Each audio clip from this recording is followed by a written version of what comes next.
এই দেখেন একটা গাড়ি র্যাকার দিয়ে নিয়ে যাচ্ছে। এই যে দেখেন, নিশ্চিত এটা মাইরা দিচ্ছে, এই ভাইজানেরা নিয়ে যাচ্ছে। আসসালামু আলাইকুম বন্ধুরা, আমি এখন আছি গুলশানে। তো আমি অনেক দিন ধরে আমার ছোটো বোনের বাসায় বেড়াতে গিয়েছিলাম। তো এখন আবার বড় বোনের বাসায় চলে আসছি। তো বড় বোনের বাসা হচ্ছে গুলশান। তো গুলশান থেকে আমার অফিস হচ্ছে ফার্মগেট। তো গুলশান থেকে দুইটা পথ আছে আমার ফার্মগেট যাওয়ার জন্য। একটা হচ্ছে মহাখালী জাহাঙ্গীর গেট হয়ে বিজয় সরণি হয়ে ফার্মগেট, আর একটা হচ্ছে হাতিরঝিল হয়ে কারওয়ান বাজার হয়ে ফার্মগেট।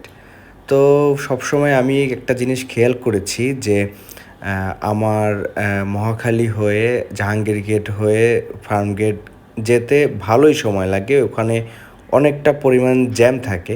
কিন্তু এই রাস্তাটা, এই যে হাতিরঝিলের রাস্তাটা সবসময় জ্যামমুক্ত থাকে। তাই আমি চিন্তা করেছি যে পথ একটু বেশি হলেও আমি তাড়াতাড়ি পৌঁছাতে পারবো, বিকজ এই রাস্তাটা সবসময় খালি থাকে।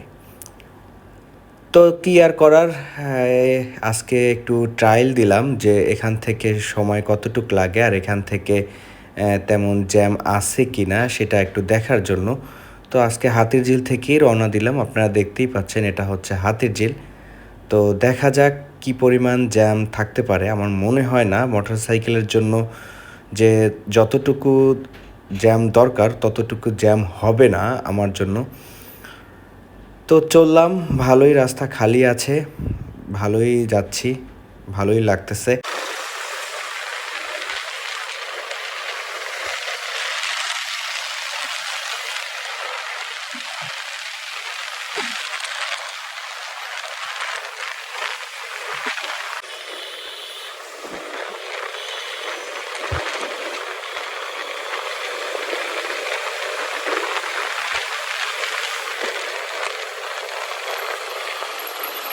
এই দেখেন একটা গাড়ি র্যাকার দিয়ে নিয়ে যাচ্ছে।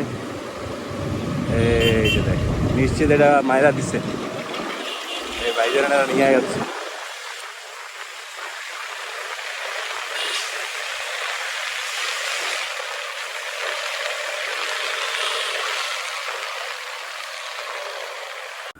আপনারা যেখানেই গাড়ি চালাবেন, ঢাকার মধ্যে, ঢাকার বাইরে, বিভিন্ন এক্সপ্রেসওয়েতে, তারপরে হাইওয়েতে, তো যেখানেই গাড়ি চালাবেন সবসময় সাবধানে গাড়ি চালাবেন।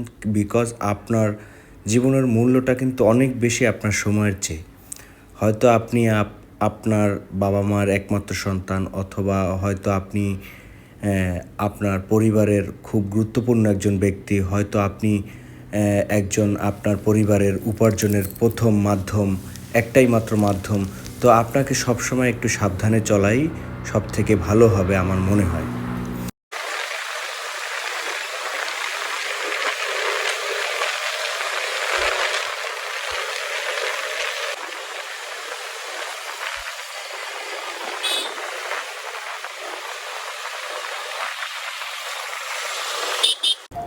তাহলে বন্ধুরা, আপনারা বুঝতেই পারছেন যে এই রাস্তাটা কতটা জ্যাম মুক্ত।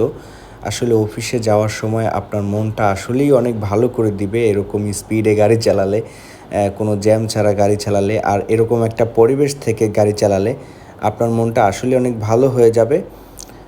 আর আপনারা সবসময় একটা জিনিস খেয়াল রাখবেন যে আমি যে গন্তব্যে যাব সেই গন্তব্যে যাওয়ার কয়টি রাস্তা আছে, কোন রাস্তাটা ফাঁকা আছে, এর জন্য আপনারা সবসময় গুগল ম্যাপের সাহায্য নিতে পারেন, এতে আপনাদের ভালো হবে।